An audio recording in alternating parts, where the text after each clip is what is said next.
प्रिय भक्तों, औघड़ पंथ भारतीय तांत्रिक और योगी परंपरा का एक महत्वपूर्ण मार्ग है जो साधना, तपस्या और अद्वैत चेतना को केंद्र में रखता है। ये पंथ भगवान शिव के उपासक का है, इसीलिए भगवान शिव को औघड़नाथ या औघड़ बाबा के नाम से भी जाना जाता है। भगवान शिव की आराधना पर आधारित है औघड़ पंथ। औघड़ पंथ अपने साधकों को सांसारिक बंधनों और सामाजिक नियमों से ऊपर उठने की प्रेरणा देता है। इस पंथ में स्त्री और पुरुष साधकों का समान रूप से स्थान है। आज हम विशेष रूप से स्त्री औघड़ और औघड़ पंथ की विशेषताओं पर चर्चा करेंगे। आजकल एक अपने आप को औघड़ पंथ का साधक मानने वाली एक औघड़ माता जो नग्न अवस्था में फिर रही है, उनका भी आध्यात्मिक विश्लेषण करेंगे। इसके पहले हम लोगों को इस पंथ के साधना और उद्देश्यों को अच्छी तरह जान लेना चाहिए। औघड़ पंथ की पहली विशेषता है सत्य, सरलता और स्वतंत्रता, जो भगवान शिव के स्वाभाविक गुण है। औघड़ पंथ का मुख्य उद्देश्य आत्मज्ञान प्राप्त करना है। इस पंथ में साधक सत्य की खोज करते हुए सांसारिक झूठ और आडंबर से मुक्त होने का प्रयास करता है। साधना के दौरान साधक अपनी आंतरिक चेतना को जगाने और अद्वैत भाव में रमने का अभ्यास करता है। श्रीमद् भागवत महापुराण के अनुसार एक समय जब प्रजापतियों और शिव गणों में विवाद हुआ तो प्रजापति के समर्थक शिव गणों को अभक्ष खाने वाले, असभ्य रहने वाले कहकर ताने देने लगे। इससे क्षुब्ध होकर नंदी महाराज ने प्रजापतियों को श्राप दे दिया कि भले ही हम लोग कुछ भी खाते हो, कैसे भी रहते हो, लेकिन ईश्वर भक्ति का परम फल आत्मज्ञान या तत्वज्ञान हम लोगों को ही मिलेगा। तुम लोग जीवन भर नीरस कर्मकांड करते रह जाओगे, लेकिन अद्भुत आनंद और भगवद रस वाला आत्मज्ञान को कभी भी नहीं प्राप्त कर पाओगे। जब प्रजापतियों ने भगवान नारायण से प्रार्थना कर नंदी महाराज के इस श्राप से मुक्ति के लिए कहा तो भगवान ने कहा कि नंदी के इस श्राप को तो मैं नहीं मिटा सकता, लेकिन आप लोगों को यह आशीर्वाद देता हूं कि आपका मन कर्मकांड से कभी उबेगा नहीं। तो ऐसी है शिव भक्तों की महिमा।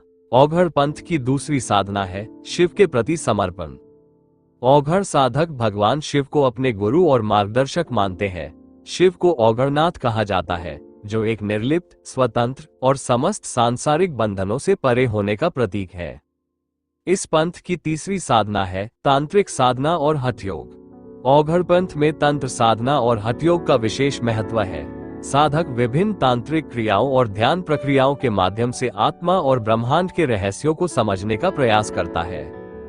भागवत महापुराण में भी कहा गया है कि तंत्र या मंत्र या किसी भी प्रकार से जो केवल मुझे ही प्राप्त करना चाहता है, उसे मेरे सिवा और कोई कामना न हो तो वह भी मेरा भक्त ही है। इस समाज में अब भी कई ऐसे अवधूत संत, महात्मा और गृहस्थ हैं जिन्हें कोई जानता नहीं है। इस पंथ के लोगों में लोकेशना नहीं होता, मतलब इनके महत्व को कोई जाने, इनकी पूजा करे, इन तत्वों में इनकी कोई रुचि नहीं होती, जबकि ये कई अद्भुत सिद्धियों और चमत्कारों के धनी होते हैं। शिरडी के साईं बाबा ऐसे ही अवधूत संत हैं। इस पंथ के अधिकतर साधक या सिद्ध लोग समाज में बहुत कम ही नजर आते हैं। अब इस पंथ में स्त्रियों के महत्व को समझ लेना भी आवश्यक है। फिर आज के समय में घूम रहे उन औघड़ माता के बारे में भी बातें करेंगे। औघड़ पंथ में स्त्री साधकों का महत्वपूर्ण स्थान है। इसे एक ऐसा मार्ग माना जाता है जहां स्त्री और पुरुष समान रूप से साधना और आत्मज्ञान के पथ पर आगे बढ़ सकते हैं। क्योंकि भगवान नारायण जो नर और नारी सभी का आयन है, मतलब नारायण इस सृष्टि के सभी जीवों में एक समान रूप से विराजमान है, इसलिए सभी को समान अधिकार है। औघड़ पंथ स्त्री को शक्ति और प्रकृति का स्वरूप मानता है। तांत्रिक परंपरा में स्त्री को शक्ति और पुरुष को शिव माना गया है। साधना के दौरान स्त्री औघड़ अपने भीतर की शक्ति को जागृत करने का प्रयास करती है।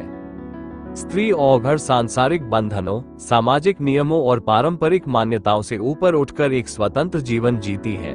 वे आत्मज्ञान प्राप्त करने के लिए कठोर साधना और तपस्या करती है। स्त्री औघड़ कठिन योग और तंत्र साधना करती है। ये साधना उनके शरीर, मन और आत्मा को एक नई ऊर्जा और चेतना से भर देती है। औघड़ साधक स्त्री को माँ, देवी या गुरु के रूप में सम्मानित करते हैं। स्त्री औघड़ साधना में इतनी गहराई प्राप्त कर सकती हैं कि वे अपने अनुयायियों के लिए प्रेरणा और मार्गदर्शक बन जाती हैं। औघड़ पंथ का सबसे बड़ा रहस्य है आत्मा और ब्रह्मांड की एकता। साधना के दौरान औघड़ साधक अपने भीतर की शक्ति को पहचानता है और ब्रह्मांड के रहस्यों को समझने का प्रयास करता है। इस पंथ में सभी भेदभाव समाप्त हो जाते हैं। स्त्री और पुरुष, अमीर और गरीब, अच्छा और बुरा, सब एक समान है। औघड़ साधक अपनी साधना में मृत्यु, जीवन और पुनर्जन्म के चक्र को समझते हुए मोक्ष की प्राप्ति का प्रयास करते हैं। इस पंथ में अभक्ष ग्रहण करना, अस्त व्यस्त स्थिति में रहना, पूर्ण स्वतंत्र रूप से अपने आत्मिक स्वभाव में जीना, भेद भाव, ईर्ष्या, द्वेष, अहंकार, लोभ और मोह से परे रहते हुए सांसारिक भोगों से परे रहना, ये सब समता और सच्चाई से जुड़े रहने का अभ्यास और साधना है, जिसका मुख्य उद्देश्य है शिव तत्व के साथ एकाकार हो जाना। यह मार्ग साधक को अज्ञान के अंधकार से ज्ञान के प्रकाश की ओर ले जाता है। अब इस समय जो नग्न अवस्था में औघड़ माता समाज में घूम रही हैं, इन्हें क्या समझा जाए?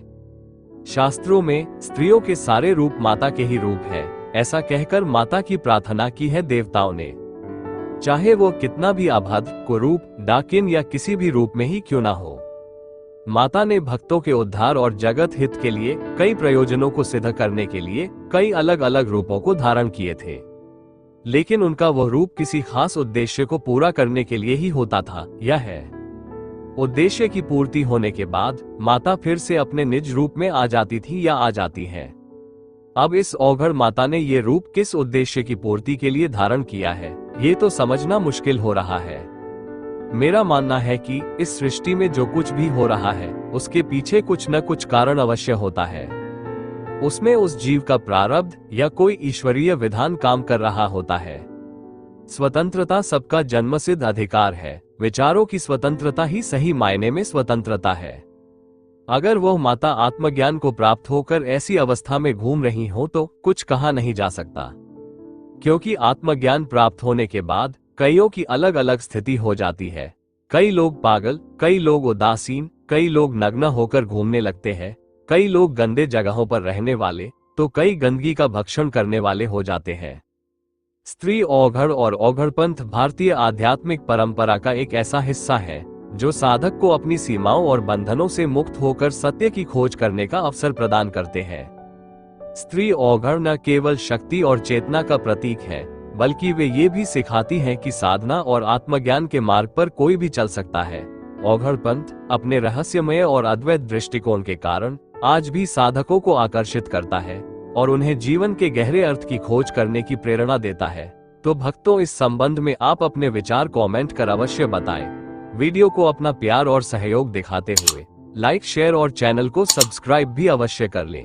धन्यवाद। शुभमस्तु।